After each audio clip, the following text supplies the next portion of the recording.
Good morning po ulit. Palagpakan pa rin naman. Thank you dahil nandito pa kayo. Patuloy kayo nag-explore ng halaga ng Biblia. Salamat sa ating Bible Apostolate sa masigasig yung pag-aasikaso para sa ating lahat. Actually, dapat kanina umaga ako magbibigay. Kaya dahil na ang daming first communion, 400 plus. Ay, buti tinulungan ako ni Father Nero sa pag-ano. Pero malaro ka, nagsimula. Akala ko 8 o'clock na tapos kami 10:30. Dalawa na kami na. Para umalisan ako, baka alas 12 na.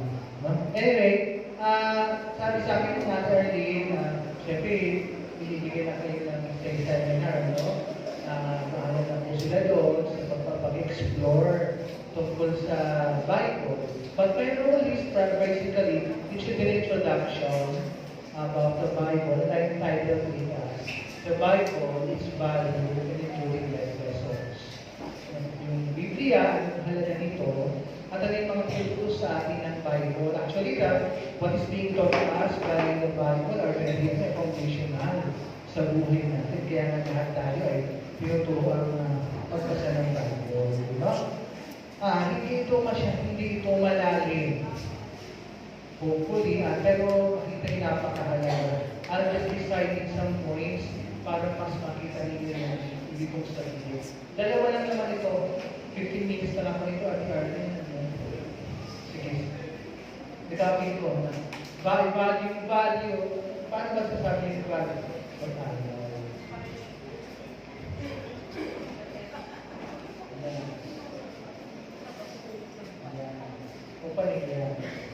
Why do we need the Bible? Para saan ba ito? Pag may kumataas, hindi pa kung paparisay. Ang sumasagot, sige, mapaligaw. Sige, ano pangalawa na? Si Aquino. Ano si Chris? Joe, sige. Sige anak, si Aquino. Anong grupo ka na? Anong grupo? What music you belong to? Music, sige. We need the Bible po para mas mapalapit po tayo sa Diyos and para alam po natin kung tama ba itong ginagawa natin or hindi. Tumba, isang malaking check sa pumuli. Yan, no? Palakpakan natin si Aquino. No? So, makilala natin si Lord at alaman yung pa yung ginagawa natin sa buhay. Tamang-tama, ito yung pinupunto ko dito sa aking short presentation about the Bible. You know, God, and to know what we're doing, no, is still the right path. So, para saan yan? Why do we need the Bible? Sinagot niya kito tamang-tama para saan ito. Pero dapat tinatanong natin kasi maraming tao hindi nakikita ito, di ba? Baliwala ang Bible sa kanila. Mabuti sa inyo, mukhang mahalaga kasi nandito kayo. Maganda ito, bata pa na nag-engage na kayo sa Bible.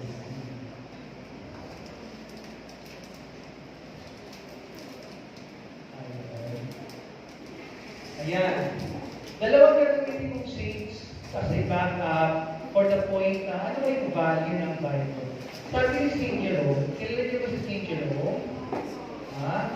Kailan niyo? So, for those who don't know him, siya is an old saint na dinedicate niya yung kanyang sarili ng palit siya na i-translate ang Bible. Kasi Old Testament Bible, ang kanyang salita ay Hebrew. Hindi naman na ng Hebrew.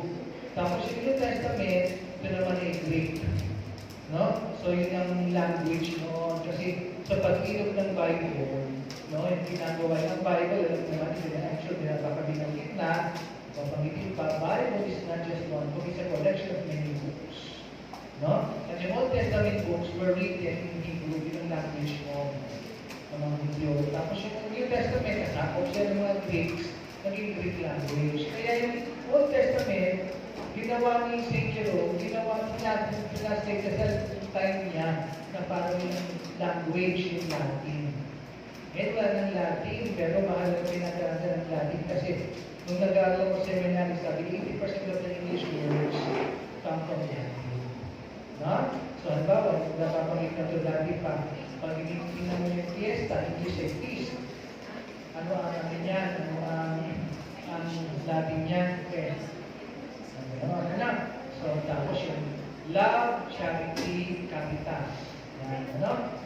Tapos yung translate niya, kasi sinabi ni St. Jerome, what's stuck in the mind of many people sa pagiging ng panong sabi ng ignorance of scriptures is the ignorance of Christ. Ignorance of scriptures is ignorance of Christ. Pag hindi ka rin nagbabasa ng Bible, hindi mo makikilala si Jesus.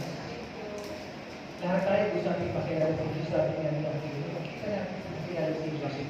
But the best way to know is the Word. Kasi dito pinapakilala sa atin sino ba si Jesus.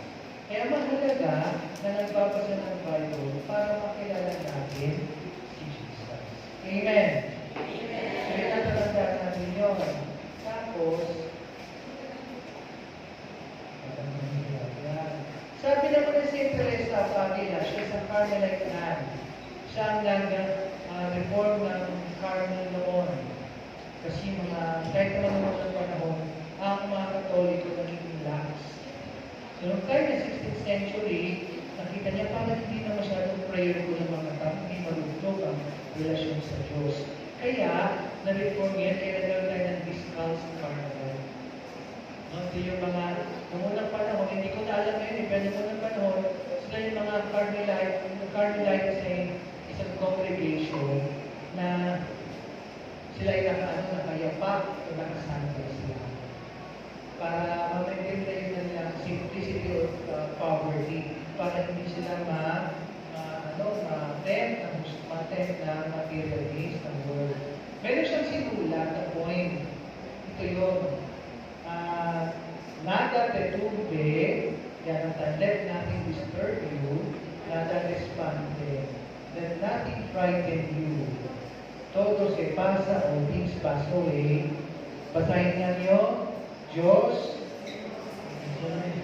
God never changes.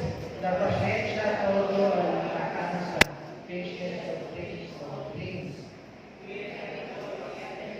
Diyos God.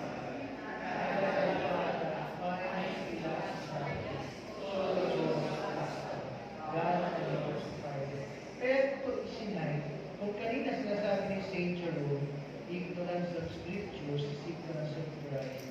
Sinasabi niya, kailangan magbasa ng Bible para makilala si Jesus. Dito naman, sinasabi ni St. Teresa of Avila, siya madre, kapag nagdadasal, may mga ginawa siyang dito eh.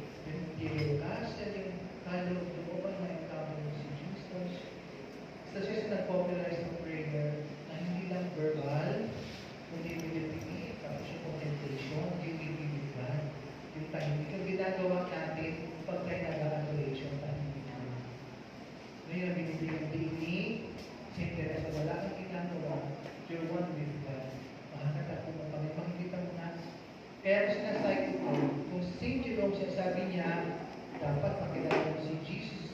Siya sabi niya dito, kailangan mo talaga makilala. At pag nakilala mo siya, God alone suffices. Kaya ako ginamit ito, lalo yung mga music, pag kayo ay tasting prayer, although di ko pa narinig kinakanta ito eh. Pero kinakanta ito sa tasting, kantahin mo dapat yan. Nada te tuve, nada te espante, quien a Dios quiere, nada le falta, nada te tuve, nada te espante, solo Dios basta. Yan yung kinakanta. Hinahirap ko lang yung portion na kinakanta sa basic prayer. Kantahin niyo po, kasi sabi dito ni St. Teresa, marami kaguluhan, but let nothing disturb you, nothing frightens you, lahat lumilipas, maliban sa Diyos. Tapos, kung sino man ang may taglay ng Diyos, mararamdaman niya, okay ang buhay niya. Walang kahit walang kulang material. Kasi nasa kanya na ang Diyos. God alone suffices. So nakikita niyo yung value ng Bible, sabi ni St. Jerome sa atin, kailangan pag-aralan kasi dapat makilala si Jesus. Sabi ni ni Saint Teresa of Avila, kapag nakilala at naging intimate tayo sa Diyos, he alone suffices. Siya lang sapat na. Kaya napakahalaga na makilala natin ang Diyos. Ngayon, bakit? No? Yan. So siya sabi sa atin, kung ikaw si tao, sabi ni St. Jerome, you need to know God. Know is nakaganon, tawag dyan?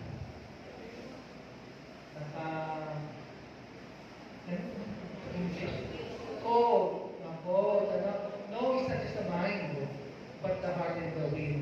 Yun yung know. Hindi pa sa Bible, ginagamit mo siya ng know. No? Know God is not just knowing the mind, but in the heart and the will. No? Kailangan ang tao, kailangan niya ang Jesus. Pag nakilala niya, naging intimate siya, okay na. God alone suffices. Maging okay ang buhay. Sa mga nangyari sa atin, siyempre, human as we are, natitigating tayo. Pero kung malapit tayo sa Diyos, one time with God, hindi tayo naliligaw.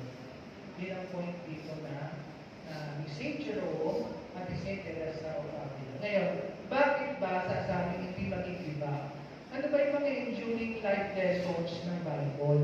Ng mga tama kita. Madami yan. I'll just cite some. And hopefully, you'll get to understand and really appreciate the value of Bible, especially sa buhay natin.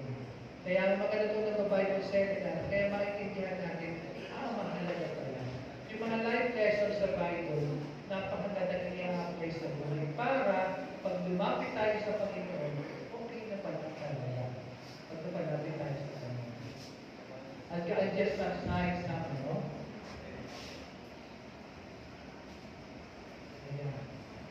some foundation teachings found in the Bible. Ito yung mga life lessons sa Bible na magandang makita natin. And I'm pretty sure, pag dinaan natin, masabi niyo, oo nga, lahat ito mahalaga. Some lang ito ha, hindi ito lahat kasi hindi may exhaust ang tinuturo ni Jesus. Kaya magandang nakikita para mananapo natin sa buhay natin. Una, ayan, stewardship. Sabi sa Genesis, ayan, yung turo sa atin, tayo pa ni Adam and Eve, dapat ikaw have dominion, ibig sabihin, hindi sasabot din, pati mo sisirain, ikaw mag-provide, ikaw mag-nurture, mag-nourish. Tapos sa parable of Athena, sa Matthew chapter 21, sabi doon, yung may-ari, no, pinagamit niya muna yung lupa na umalis siya. Kaya kung bumalik siya, yung mga una, yung para kunin yung produce, yung product, yung unang servants, pinatay, pinahirapan ng mga tenants. Yung pangalawa, ganito yung ginawa. Yung pangatlo, sabi ng owner, hindi naman papatay niya, anak ko yan. Pero hindi, pinatay din nila. It prefigures the life of Jesus. Pero pinapaalala dito, hindi inyo yan. Pinagamit lang sa inyo ang lupa. Pero ginawa niyo, kala niya kayo may-ari. Nawala yung sense of stewardship at nangyayari sa nangyayari. Bakit tayo nagkakaroon ng problema sa mga pera, sa flood control, itong mga nangyayaring graft and corruption, nakalimutan ng mga tao. Steward ka lang, hindi ka owner. Yung meron ka, gagamitin mo sa tama. Kaya nga, ang gusto kong enduring value dito, we are not owners of life. Agree? Agree? Gets? Pwede? Kasi baka mamaya, hindi nyo naiintindihan ito. Pag hindi naiintindihan. Wala akong inandang joke kasi iniisip ko 15 minutes lang. No? Anyway, pag binanggit ko ng Sunday, dapat, anong binanggit ko? Ano ang tawag sa maliit na kambing? Kapiranggo. Hindi pwede kapiranggo. Knowledge natin kay Jesus. Kabe o mali? Kabe o mali? Yan ang kapiranggo. At pag hindi mo talaga kaya si Jesus, dumadaan sa maraming pagsubok, ano ang tawag sa kambing na nawawala ng gana sa buhay?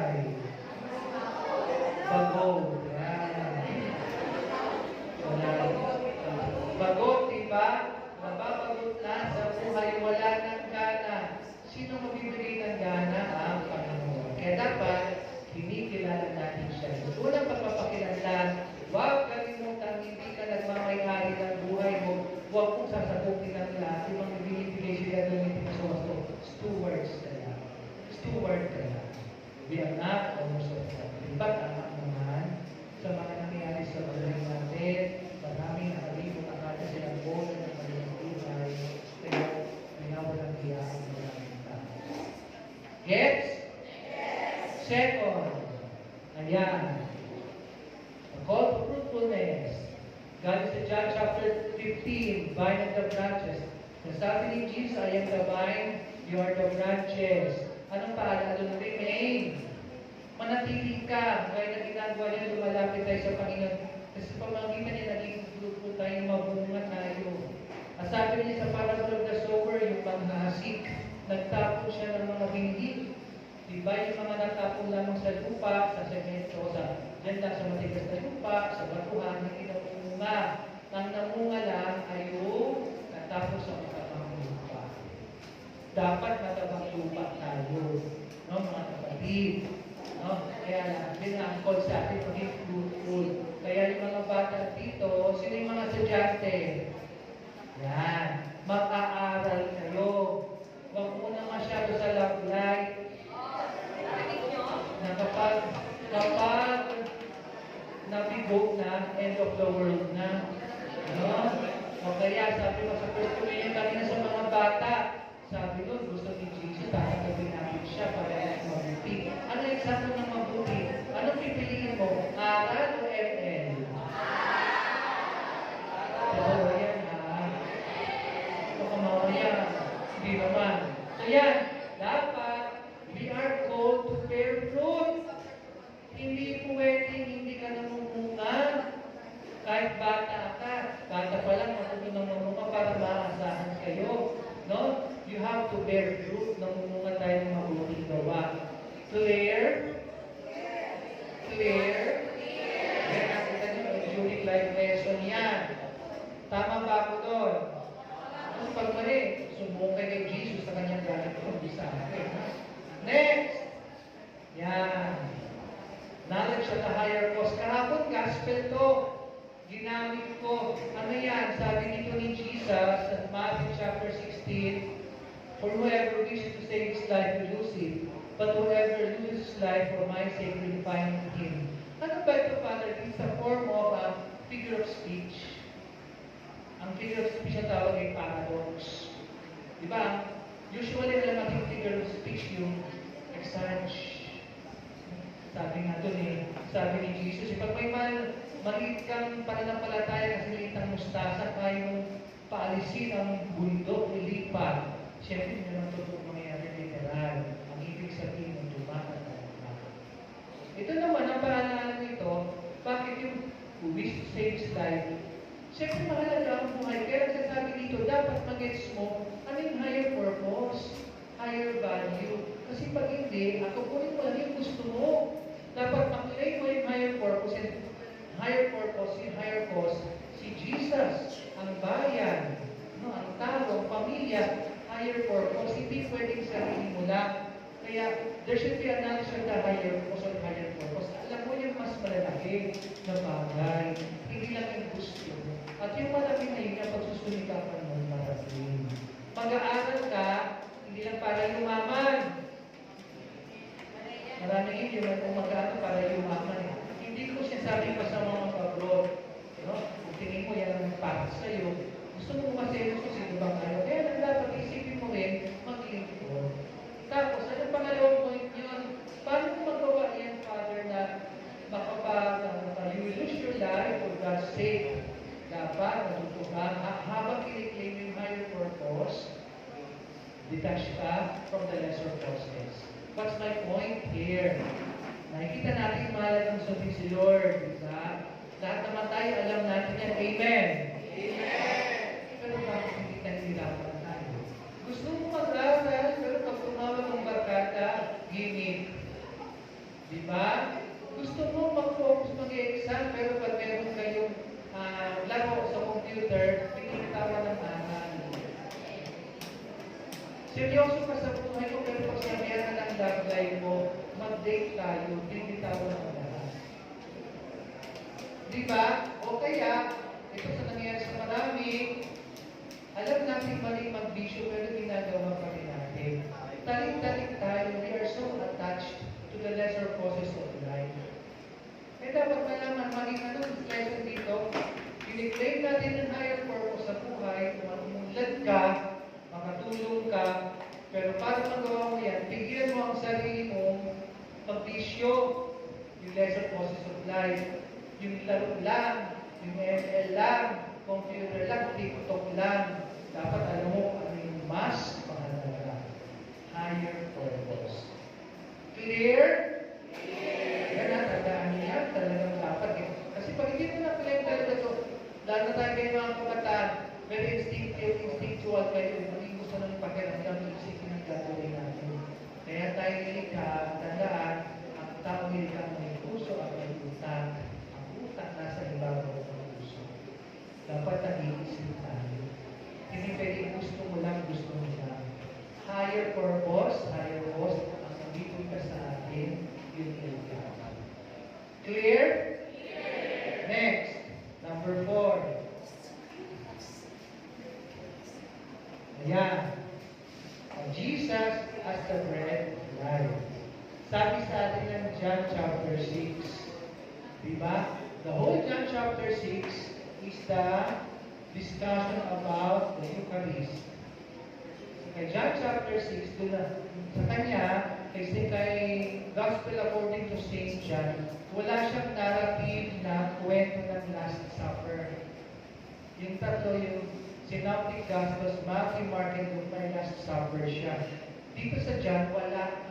Sinabi lang natapos ang dinner. Bakit? Ano yung pagkat dito sa St. John's Gospel?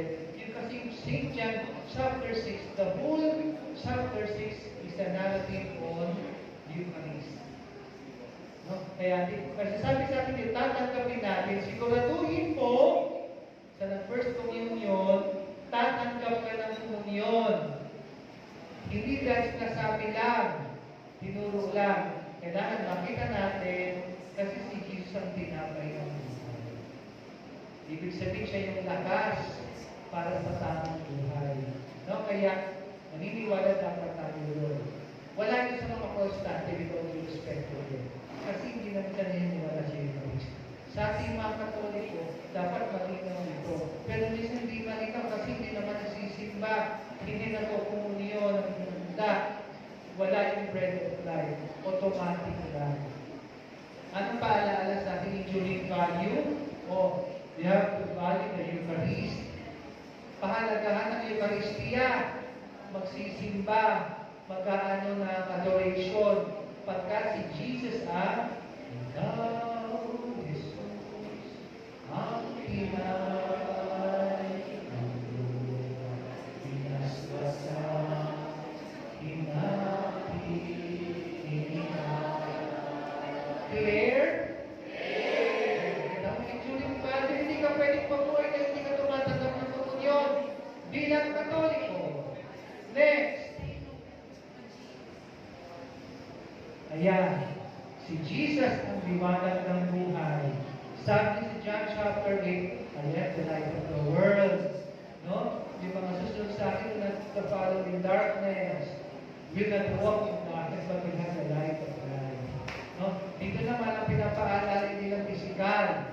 Ito naman pinapakita sa atin, si Jesus nagpapagaling ng ulan para ipakita siya ang liwanag ng buhay.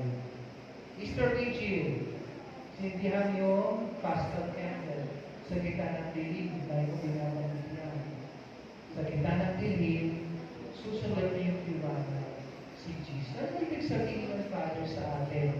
Ito, ginagamit kong tutor na to, nabasa ko ito, narinig ko na nabasa ko sa libro ni Stephen Covey, The Principle-Centered Leadership. Siya nagbabanggit ng dapat may tayong moral compass. Ano Father yung moral compass? Waze. Pamilyar kayo sa Waze. Pamilyar kayo sa GPS. Noong time namin, wala pa yan, magtanong. Yung mga bata, gusto na yung Waze. Diba? Para makarating ka sa pupuntahan ko namin yan ng Waze. Diba? Yan ang mag-increase ng direksyon. Si Jesus is our moral compass. Siya yung dapat natin susundan patungo sa tamang daan. Moral compass. Siya, susundan natin, ilalayo tayo sa dilim at sa kaguluhan. Kahit magulo, siya yung magdadala sa atin sa kaguluhan. Kaya dapat gets natin lagi yung ugnayan kay Jesus. Clear? Kaya dapat gets ng buhay, si Jesus ang liwanag ng mundo ng buhay. Ang ibig sabihin ng challenge, ang enduring value nito, dapat sundan si Jesus as our moral compass.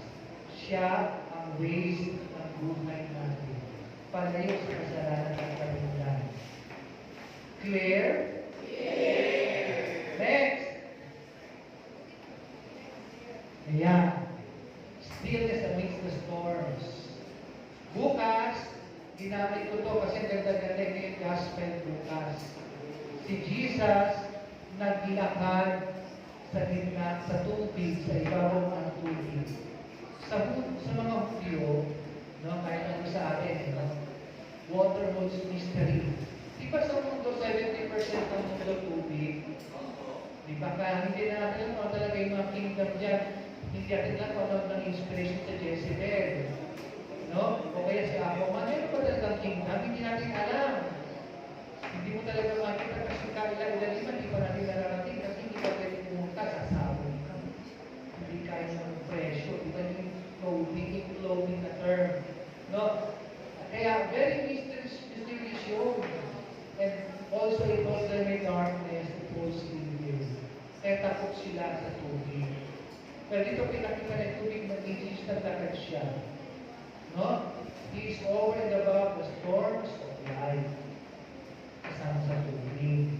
He is over and above, He is the strength. Kaya ang enduring value, ayan, Jesus provides stability in life's problems. He is above the water, above the storms. Eh, pag kayo na kung problema, ano mang klaseng problema, di ba, tinulong tayo sa kanya tayo lagi. Siya na natin because He provides stability. Stillness amidst storms, si Jesus yun, He provides stability. Kaya pag malayo ka sa Kanya, magulo, madali tayong makagagaw, madali tayong matakot, madali tayong magaling. Pero kung malapit ka sa Panginoon, your life is still stable ka kahit magulo. Tama ba ako? Tama? Yes po. Tama o mali? Ang enduring value ng buhay yan. Ang gulo-gulo na ba? Ano yung sabi ng gulo-gulo? So, pero sinasabi, ang mag-provide ng stability, ng calmness, si Jesus. Next. Ayan. Para walang the weeds and the weeds, overcoming our sins and weaknesses. O diba, ang tao dapat ilalagpasan niya ang kanyang kasalanan na conquer niya. Sabi sa atin ng Matthew chapter 13, is sa mga readings, I think last week or 2 weeks ago, tayo daw ang kaharian ng Diyos ay naikukumpara sa wheat and weeds. Ano yung wheat and weeds? Trigo. Wheat, yan ang ginagamit sa tinapay. Weeds, damo. Walang halaga yan. So, paalaala dapat, mas gusto ang wheat natin ang pagkatrigo, ang pagiging mabuti, kaysa masama. Ano yung yeast? Yung yeast, kadugtong yun eh. Ang yeast naman ito yung parang pampaalsa ng tinapay. Dahil ginagamit ang sample yung shawarma. Sino mo na ito shawarma? Pare-pareho tayo, di ba? Sa half. Yung tinapay yun, yun ang unleavened bread. Tinapay na walang levadura. Pag nilagay mo ng leaven parang yeast, mahal sa'yo. Anong ibig sabihin na in a biblical sense, in spiritual sense? Ikaw bilang tao, siguraduhin mo, nakakahawak yung ginagawa ka. Nakaka-infect ka. You affect people positively. Hindi yung nega, kayo mga barkada. Anong apekto niyo sa mga kasama ninyo? Nega, toxic, o yung kabutihan. Na-inspire nyo sila kahit may problema, go lang. Mag-aral tayo, hindi puro gimmick. Diba? Mag-iiko ng 100 pesos para makapag-iced tea o makapag-milk tea. Hindi ganoon. Dapat i-influence mo, ikaw ay hindi BI. Ano BI? Bad influence. You affect. Kaya nga, ang enduring value dito, Becoming a constant witness. Palagian. Lumalago ka tayo ng with constant witness to righteousness. Lagi kang saksi sa kabutihan. Mga magulang, lagi tayong saksi sa kabutihan na ituturo natin sa ating mga anak ang kabutihan. Papasalamat ako kahit hindi kami perfect. Nanay, tatay ko, maliit pa lang kami. Pinunuan na kami magsimba, mag-rosaryo, mag-angelus. Ang dala ko yun ang kami. So, tuturuan namin yung mga bata. You have to be a constant witness to righteousness, to what is good. Malinaw? Clear? Yan ay ano natin, life enjoying value. Dapat nilalagpasan ang kasalanan at ang kahinaan. Hindi ka nalulumok sa putika ng kasalanan. At hindi mo hinahayaan ang kahinaan mo maging hadlang sa pagkilago mo. Enduring value. Next. Question. May question pa bago ko patuloy natin na kita ako matapos? May question? Mabilis pa ako? Sakto lang. Very good. O kasi hindi ko na pwede ulitin pa. Sobra na ako sa time. Hey! Yan. O ito naman. Ano yung ginagawa mo? Pagkabalang ng kalakihan ng tiyan? Pagpayaman? Hindi. Sabi sa atin, Matthew chapter 25. Magandang tingnan to ha. Ito yung episode patapusan sa Matthew chapter 25. Sa dulo ng panahon, sabi ni Jesus, may paghihiwalay. Hihiwalay yung tupa sa kambing. No, yung mga mabubuti, yung tupa, yung mga hindi kambing. Kaya tama sabi ko kanina, diba? Kapag kapirang gold lang, alam mo kay Jesus, hindi ka maniligtas. Kapag kami bagong lang, hindi ka maniligtas. Kaya sabi sa atin dito, hahanapin ni Jesus sa bawat isa at the end of our lives, kung umunap tayo sa Kanya, yung ating loving service. Bakit napunta sa tupa yung iba? Ang ibig sabihin ng tupa naglingkod sa nangangailangan. So you see, the church calls us always to action and charity, especially pag may mga sakuna, part of our loving service. Magiging shift tayo. Kaya ang enduring value sa atin, we have to love by being a person forgotten for others. Tao ka para sa Diyos, para sa tao. Tinutuloy ni St. Ignatius. Ito ay motto ng mga Athenians, mga Atenista. To love by being a person for others. So hindi pwede pang sarili lang ang gusto. Enduring value ng Bible sa atin. Next, dalawa na lang. 9. O ito, yung mga few weeks ago din, parable ng treasure buried in the field and the pearl of great price. Marami tayong pinapahalagahan, pero tinuturo sa atin ng Bible na dapat alam natin, ito nangyari dito, nakita ng merchant ng pearl, saka yung naghahanap ng ugay ng treasure, yung treasure buried in the field, yung pearl merchant naman, the pearl of great price. Ano ginawa nila? May kaya na sila. Binenta nila ang lahat para mag-process yung treasure, para mag-process yung pearl. Yun ang pinakamahalaga. Because they're the ones who provide great joy. Yun, realizing what matters most. O sa Bible, sa course natin, dapat nakita natin what matters most in our lives, si Jesus.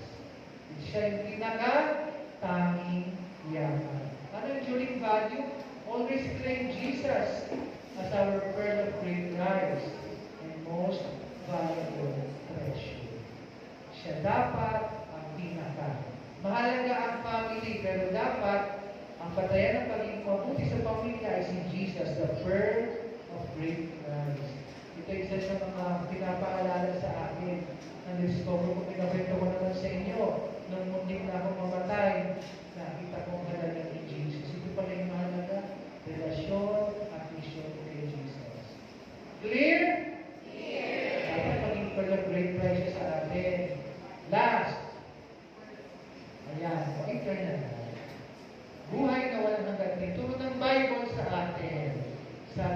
John chapter 10, Jesus, I came that they may have life and have it abundantly. I am the resurrection life. Si Jesus ang nagkakaroon sa akin ng buhay na lahat. Pasalamat tayo, tinuruan tayo ng simbahan na mayroong Kristong muling na buhay na lumipay. Kaya pag namamatay, alam mo, in hope, mayroong pupuntahan tayo mas maganda namin. Kagaya niyan, tumutunog na naman ang lahat ng ating mga NDRMC. Okay, pangalan, hindi naman tayo tumaba na lulubo. Anyway, so anong point dito? Since si Jesus ang eternal life, be serious. Sa ating relasyon sa Panginoon, sa Bible, there's a substitute for Jesus Christ, walang replacement. Walang substitute kay Jesus. Walang substitute na relasyon kay Jesus na magbibigay sa ating buhay na walang hanggan. Dito pa man, hindi lang sa kabilang buhay, maling buhay na walang hanggan, yan wala yun. Fullness of life, stability, calmness. Kahit na maraming problema, kahit na maraming problema sa buhay. 10 enduring values na nagpapakita sa atin bakit mahalaga na matutunan magbasa ng Bible. Foundational teachings para sa atin. Na kapag na-gets natin, kagaya sa sabi ni Saint Teresa of Avila, nothing will disturb us. God alone suffices. Ilang quotes, magandang tingnan. Paghuli. Basahin na una, the bright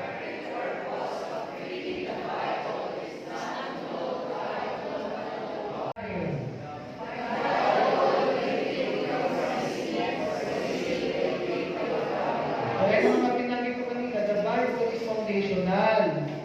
Siya magaling sa ating kapag ginawa natin. Tinunod natin siya kasi mga bigti sa Bible, kapalit tayo sa kasalanan. Pero kung lalayo tayo, hindi makikilala si Lord, magkakasala tayo. Next!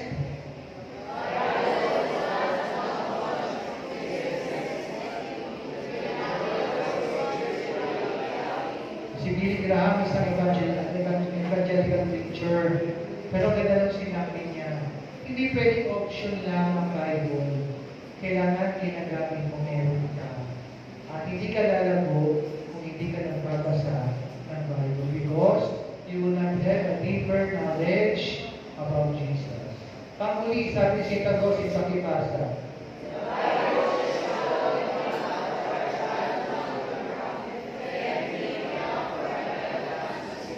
ibig sabihin nito, ang Bible, kahit ang intindihin, no? Pero malalim para sa atin. Sabi ni St. Augustine. So, sana natutunan nyo, no? Hindi ako magtatagal kasi sobra-sobra. Sorry po ha, sa pagdami ng kahit ko. Yan namin ako. Thank you!